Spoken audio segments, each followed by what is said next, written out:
First of all ఇప్పుడు వైఎస్ఆర్సీపీ కార్యకర్తలు జంతువుల కొవ్వు కలవలేదని చెప్పేసి అంటారు. జంతువుల కొవ్వు అంటే అది తెల్లగా వచ్చేది దాన్ని అంటున్నారు మీరు కొవ్వని.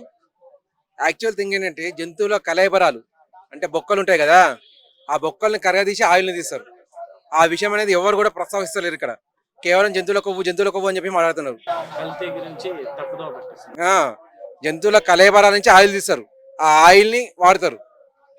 మెయిన్ థింగ్ ఇదే అడగాల్సింది.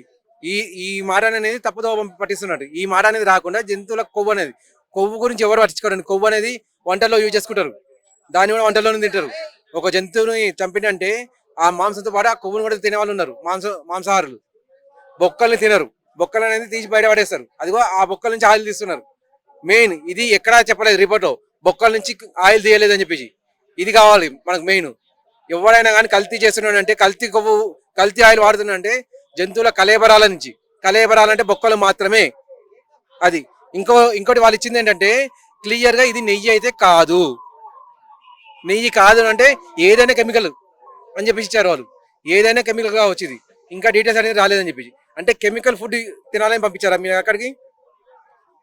ఒక వ్యక్తి 7 కొండలు నడుచుకుంటూ వెళ్తున్నాడు, కొన్ని వేల స్టెప్స్ ఎక్కి వెళ్తున్నాడు. అక్కడ వెళ్ళిన తర్వాత ఒక పౌష్టికమైన ఆహారం దొరకాలని చెప్పేసి వెళ్తున్నాడు. కల్తీ ఆహారం తినేసి ఏం చేయాలంటారు? మనిషి చావాలని చెప్పి నిర్ణయించారా మీరు? ఇప్పుడు మీ హయాంలో మీ లీడర్ అనేవాడు ఒక క్రిస్టియన్ అయ్యి ఉండి కూడా ఇంకా రెడ్డి అని చెప్పి పేరు పెట్టుకున్నాడు. అంటే ఎవరిని మభ్య పెట్టాలనుకుంటున్నాడు?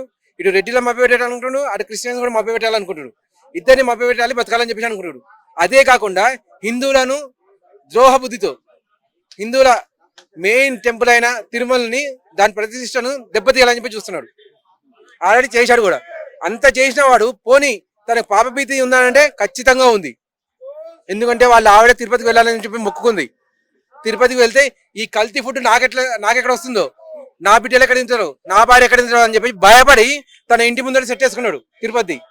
అక్కడికి వేసుకొని అక్కడికి పూజలు చేసుకున్నాడు. అంటే పాపభీతి అనేది ఉంది, కానీ హిందువులను మాత్రం నాశనం చేయాలి. అది మీ లీడర్ పని అని చెప్పేసి ఒక్కసారి మీరు అడిగేటప్పుడు మీ వైసీపీ కార్యకర్తలు ఎవరైనా హిందువులు ఉంటే నిజంగా మీ పుట్టుకకు సిగ్గుపడండి. నేను హిందువుని, నేను పొరపాటున కూడా వైసీపీకి ఓటేయను. థ్యాంక్ యూ అండి. తిరుపతి దేవస్థానం అని ఒక ప్రతిష్ట ఉందన్న. దక్షిణ భారతదేశానికి ఆ దేవస్థానం అంటే ఒక విలువ, ఒక మర్యాద అనేది దానికి తీసుకొచ్చిన గత గవర్నమెంట్లు కానీ చాలా విలువ చేశారు. కానీ జగన్మోహన్ రెడ్డి గారి గవర్నమెంట్ వల్ల ఒక మచ్చ పడింది అని చాలా విమర్శలు పవన్ కళ్యాణ్ గారు కానీ చంద్రబాబు నాయుడు గారు కానీ చేయడం జరిగింది. ఏదేదో కొవ్వు కలిసింది ఆ నెయ్యలో అని ఆయన ఇద్దరు చేయడం జరిగింది. అయితే ఏంటంటే కల్తీ జరిగింది అని ఒక 600 పేజీలు సిట్టిస్తే ఏందో పుణ్యం జరిగిపోయినట్టు, ఆడేమి పాపం జరగనట్టు ఏందేందో ఫీల్ అయిపోయి దేవుళ్ళకి వెళ్ళి ఏది మనం నడిచే దారి ఉంటది కదన్నా, మోకాల మెట్ల దగ్గర వెళ్ళి కడుగుతున్నారన్న. పూర్తిగా క్లారిటీగా తెలిసి చేస్తున్నారా? జగన్మోహన్ రెడ్డి గారు లాగా సగం తెలిసి సగం తెలియక వాళ్ళు చేస్తున్నారా ఏందనేది అర్థం కావట్లేదన్న. పూర్తిగా తెలుసుకుని తెలిసే విధంగా వాళ్ళు చెబితే బాగుంటుంది అని చెప్పేసి మేము కోరుకుంటున్నాం. చర్యలు తీసుకోవాలన్న. నెయ్యి అనేది నూనె ఉంటుంది కదన్న, కల్తీ నూనె తీసుకొచ్చి చేశారు అక్కడ. దానివల్ల చాలా ఇబ్బంది ఏంటంటే జనానికి ఒక ఆ ప్రసాదం అంటే వెంకటేశ్వర స్వామి ఎంత ఇష్టమో ఆ ప్రసాదం అంటే కూడా అంత ఇష్టం. జనం మనోభావాల మీద ఆ దెబ్బ తీశారో దాని మీద కఠినమైన చర్యలు తీసుకోవాలి. రీసెంట్ గా టీటీడీ ఎవరో సెల్ఫీ వీడియో పెట్టిందని ఒక యాంకర్ ని తిరుపతి కొండకు మళ్ళీ రానికుండా చేశారు. ఆమె అట్లాగే ఈ నీచుళ్ళని పేర్లు ఉన్నాయి, ఒక 10-15 పేర్లు చెబుతున్నారు A1 A3 అని.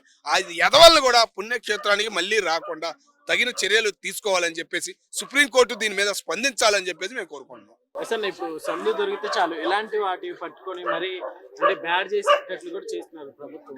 ఏం చెప్తున్నారు? ప్రభుత్వం చేస్తుందని అనకూడదు అన్న, అంటే ప్రభుత్వాన్ని వాళ్ళు చేస్తున్నారు. అది నేనంటుంది అదే అన్న. అక్కడ ఉన్న టీటీడీకి సంబంధించినవి మన దేశంలో ఏంటంటే మిగతా దేవస్థానాలు వదిలేస్తారు.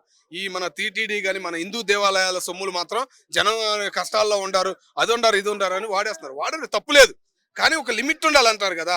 ఇదేంటి ప్రసాదాల్లో కూడా కల్తీ చేసి ఆ ప్రసాదానికి ఉన్న విలువను కూడా పోగొడుతుంటే వాళ్ళ మీద చర్యలు తీసుకోపోతుంటే ఇంకా బాధేస్తుంది. 600 పేజీలు 700 పేజీలు కదన్నా, 60 సంవత్సరాలు జైల్లో కూర్చునేటట్టు ఆ ఎదవల్ని చేస్తే బుద్ధి జ్ఞానం అనేది వచ్చిందని మేము కోరుకోండి.